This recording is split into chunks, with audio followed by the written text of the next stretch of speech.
लपंडाव प्रेक्षकांनो, मालिकेचा खूपच जबराट प्रोमो आता आपल्याला पाहायला मिळणार आहे। मुळातच या सगळ्यामध्ये साईनाथांनी कृपा केलेली आहे आणि साईनाथांनी कृपा करत आता मात्र पूर्णपणे एक मोठा सत्याचा उलगडा केलेला आहे आणि तो सुद्धा ऐन त्याच वेळेला ज्या वेळेला आपली सखी ही आता मनस्विनीच्या नावावरती सगळी प्रॉपर्टी करत आहे आणि त्याच वेळेला असा काहीतरी चमत्कार घडलाय आणि पोलीस अचानकपणे आता इकडे कामतांच्या घरी पोहोचलेले आहेत आणि पोलीस कामतांच्या घरी पोहोचत मात्र आता पोलिसांनी एक वेगळं सत्य घटना सांगितलेली आहे। इथे आता या सगळ्यामध्ये तेजस्विनी तर आता पुन्हा एकदा घरामध्ये कामतांच्या आलेली आहे, पण अजूनही या सगळ्यामध्ये तेजस्विनी स्वतः आता मान्य करायला सत्य तयार नाहीये की इकडे म्हणजे मनस्विनी मान्य करायला सत्य तयार नाहीये की मी मनस्विनी आहे म्हणून। इथे पुन्हा एकदा लपंडाव सुरू झालाय, पण इकडे कान्हाने मात्र बाजी मारले, कारण मालिकेमध्ये आता होणार आहे सखीचे बाबा राघव यांच्याबद्दलच्या सत्याची एंट्री। कारण ज्या दरीमध्ये आपली तेजस्विनी कोसळले त्याच दरीत काही वर्षापूर्वी आता इकडे राघव म्हणजे सखीचे वडील सुद्धा कोसळले होते। पोलिसांना अशी काहीतरी लीड मिळाले की जे सांगत पोलिसांनी सखीला सध्या तरी पेपरवरती साईन करण्यापासून थांबवलंय, पण नक्की काय घडलंय सगळं आता पाहू। प्रेक्षकांनो, इकडे आता नंदानी एक वेगळीच खेळी खेळले।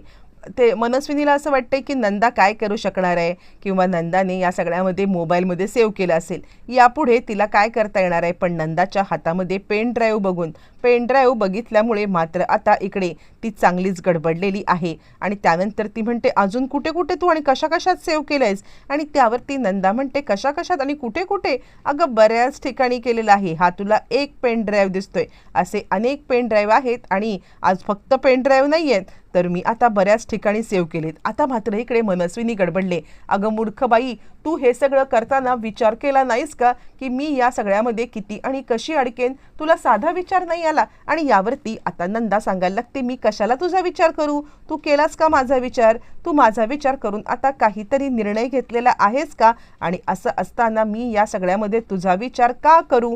आणि असं म्हटल्यावरती मग आता प्रेक्षकांनो इकडे मनस्विनी घाबरले की या मूर्ख बाईने आपल्यापासून म्हणजे हे लपवून ठेवण्यासाठी किंवा आपल्यापर्यंत हे पोहोचू न देण्यासाठी हिने आता किती आणि कशा ठिकाणी हे सगळं लपवून ठेवले देवालाच माहिती। बरं त्याच वेळेला ती विचार करते, नाही माझ्याकडे फार वेळ नाहीये, आता लवकरात लवकर सखीची प्रॉपर्टी नावावरती करून हा तिढाच संपवून टाकते।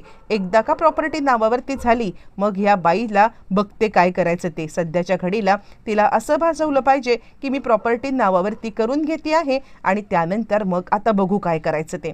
इकडे तोपर्यंत आता मात्र कबीरला समजलेलं आहे की आजच्या दिवसाला सखी ही सगळी प्रॉपर्टी सरकारच्या नावावरती करणार आहे।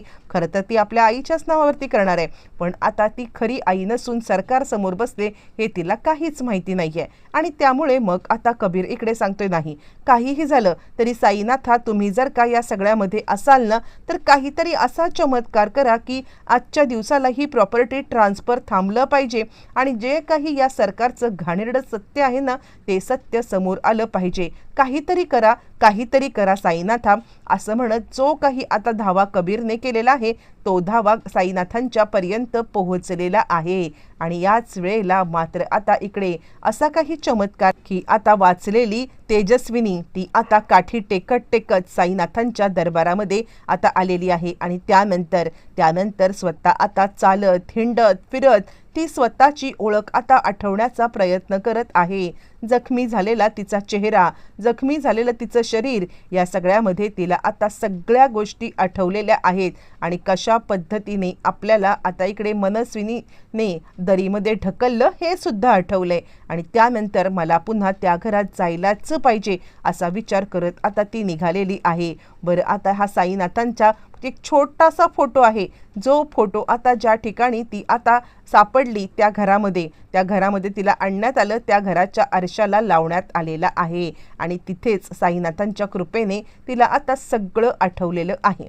बरं आता हे सगळं आठवल्यावरती मग आता तिकडून ती जाण्यासाठी ज्या वेळेला निघत आहे आणि तोचपर्यंत इकडे कबीरला फोन करून सांगत आहे, कबीर अरे बघ ना काय करता येईल ते आता करण्याचा तू प्रयत्न कर, नाहीतर ही प्रॉपर्टी हातातून गेली हे मात्र आता तुला मी काही सांगायची वेगळी गरज नाही आहे. आणि त्यावरती कबीर म्हणतो, हे बघा काका, आत्ता सध्याच्या घडीला माझ्या हातात काहीच नाही आहे. हां, पण आता तुम्ही एक काम करू शकता, तुम्ही या सगळ्यामध्ये त्या प्रॉपर्टीमध्ये क्लॉज शोधू शकता. म्हणजे कसं आहे ना, मुळातच ही प्रॉपर्टी जरी सुद्धा आता इकडे म्हणजे राघव सरांनी हे केलेली असली तरी ती प्रॉपर्टी तुमची आता वडिलोपार्जित चालत आली. त्यामुळे जितका हक्क आता सखी आता तेजस्विनीच्या नावावरती करण्यामध्ये करू शकते, तितकाच हक्क तुमचा आणि दुसऱ्या काकांचा आहे. आणि त्यावरती तो म्हणतो, म्हणजे मी काय करावी अशी तुझी अपेक्षा आहे? आणि यावरती तो सांगायला लागतोय, बघा, मला माहिती आहे की तुम्हाला प्रॉपर्टी मागायची नाही आहे, पण जर का प्रॉपर्टी अशी ह्या सरकारच्या घशात जाऊ द्यायची नसेल तर तुम्हाला वेळ काढूपणा करायला पाहिजे. काहीही झालं ना तरी सुद्धा तुम्ही ही प्रॉपर्टी कशा पद्धतीने तिच्या नावावरती करण्यामध्ये उशीर होईल हे बघितलं पाहिजे. आणि त्यावरती मग आता ते सांगतात, ठीक आहे, यासाठी मला वाईटपणा आला तरी चालेल, पण या बाईच्या घशात ही प्रॉपर्टी मी जाऊ देणार नाही आहे. हां, पण यानंतर एक गोष्ट होईल, ते म्हणजे सखी मला कायमची दुरावेल, कारण आता सखीला मी स्वार्थी वाटेल. यावरती आता मात्र इकडे सांगायला लागतो कबीर, हे आपल्याला करायला लागणार आहे, हे आपल्याला करावं लागणार सखी मॅडमसाठी, हे करावं लागणार आहे. जी प्रॉपर्टी राघव सरांनी इतके दिवस आता इकडे कष्टाने उभी केले त्या प्रॉपर्टीसाठी काका तुम्ही करा हे सगळं. कारण काय माहिती आहे का, शेवटी सत्याची जीत ही होतच असते. तुम्ही कोणत्याही परिस्थितीमध्ये हार मानू नका. त्यानंतर काका म्हणतात, ठीक आहे, पण या दोघांनाही माहिती नाही आहे की नियती आता मोठा चमत्कार घडवत इकडे आता सगळे धागेदोरे पलटत स्वतः आता तिचा अधिकार घेण्यासाठी येणाऱ्या तेजस्विनीच्या समोर उभी राहणार आहे. बरं, हे सगळं झाल्यावरती इकडे तोपर्यंत मग आता वकील साहेब आणि आता तेजस्विनी त्या घरातून बाहेर पडलेली आहे. तेजस्विनी सांगत आहे, काहीही झालं तरी आता या इथून बाहेर पडत मला माझ्या लेकीला त्या आता सरकार आणि आता ती एक हातात काठी टेकत फायनली तिकडून आता बाहेर पडलेली आहे, आपल्या आता मुलीच्या हक्कासाठी, आपल्या मुलीला न्याय मिळवून देण्यासाठी. आणि त्यानंतर मात्र आता इकडे वेगळंच काहीतरी चालू आहे. इकडे कबीरची देवाकडे प्रार्थना चालू आहे, लवकरात लवकर साईनाथ हा चमत्कार करा. आणि खरंच साईनाथांचा चमत्कार झालेला आहे. आता मात्र कबीरला इकडे आता लडखडत जाणारी तेजस्विनी भेटलेली आहे. आणि खरंच साईनाथांनी खूप मोठा चमत्कार घडवलाय याचं आता कबीरला आनंद झालाय. तो लगेचच किरणला सांगतोय, जा लवकर त्या बाईंना सावर. दोघं जण मिळून आता तेजस्विनीला घेतात. बरं, तोपर्यंत वकील आलेले आहेत आणि त्यानंतर सखी आता सांगायला लागते, आई हे बघ, आत्तापर्यंत आपण ज्या गोष्टीची वाट पाहत होतो ती गोष्ट झालेली आहे. म्हणजे आता आपण इकडे ही प्रॉपर्टी तुझ्या नावावरती करतोय. हा, म्हणजे फक्त इतके दिवस मी ही प्रॉपर्टी सांभाळत होते, पण या सगळ्यामध्ये आत्ता वेळ आलेली आहे की ही प्रॉपर्टी मी तुझ्या नावावरती करण्याची. आता काहीही झालं ना तरी या प्रॉपर्टीची सगळी मालकीण तू आहेस.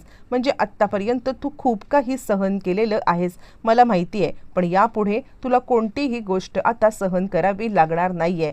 मी या सगळ्यामध्ये तुला कोणतीही गोष्ट सहन करूच देणार नाही आहे. आणि त्यामुळे कोणत्याही प्रकारची चिंता करू नकोस, तू या सगळ्यामध्ये आजपासून याची मालकीण आहेस. आणि त्यावरती नाटक करत आता इकडे मनस्विनी सांगायला लागते की बाळा, पण हे सगळं होत असताना तू बाकीच्यांना विचारलंस का की त्यांना सुद्धा आता ही प्रॉपर्टी मला देण्यामध्ये इंटरेस्ट आहे का? यावरती सखी म्हणते, आई अगं कोणीही नाही म्हणणार नाहीये, मला माहिती आहे ना. यावरती मग आता चांगुलपणा घेण्यासाठी उगाचच आपलं काहीतरी नाटक करण्यासाठी मनस्विनी सांगायला लागते, अगं पण तू एकदा विचार तरी. आणि त्यावरती मग आता सखी सांगते, काका अहो तुम्हीच सांगा बरं आईला काय ती बोलत आहे. आणि त्याचवरती काका म्हणतात, मुळातच माझा याला विरोध आहे. आणि असं म्हटल्यावरती मात्र आता पेटून उठलेली आहे ती म्हणजे इकडे आता तेजस्विनी. का विचारलं मी हे सगळं आणि ह्यांनी विरोध कसा काय केला? आणि त्यावरती सखी सुद्धा आश्चर्याने पाहायला लागते. आणि त्याच वेळेला घरामधले सगळे दिवे फडफडायला लागतात आणि घराच्या बाहेर काठीचा आवाज यायला लागतो.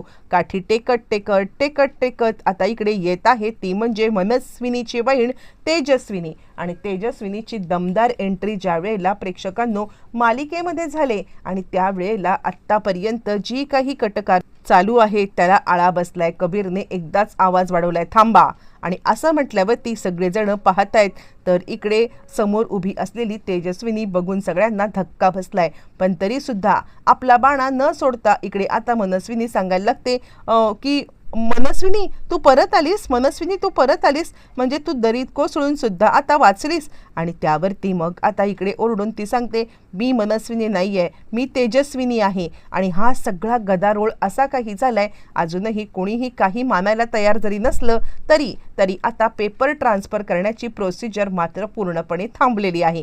इथेच आता खूप मोठा चमत्कार झालाय. पोलीस आता आलेले आहेत आणि पोलीस सांगतात की या आम्हाला त्या दरीमध्ये पडलेल्या सापडल्या आणि अजून एक व्यक्ती काही वर्षापूर्वी सुद्धा सापडलेली आहे.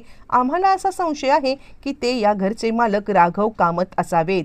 असं म्हटल्यावर तिथे हॉस्पिटलमध्ये आहेत. एकाच वेळेला अनेक गोष्टी घडल्या कारणाने सखीला काहीच कळत नाहीये आणि बाबा जर का जिवंत आहेत तर प्रॉपर्टी मी नावावरती करणं चुकीचं आहे असं समजत प्रॉपर्टीची स्थगिती थांबले. हां, प्रॉपर्टीची स्थगिती जरी थांबली असली म्हणजे प्रॉपर्टी ट्रान्सफर जरी थांबलं असलं तरी सुद्धा खरी मनस्विनी आणि तेजस्विनी याच्यामधला वाद कसा संपणार, येणाऱ्या भागात सगळं कळणार आहे.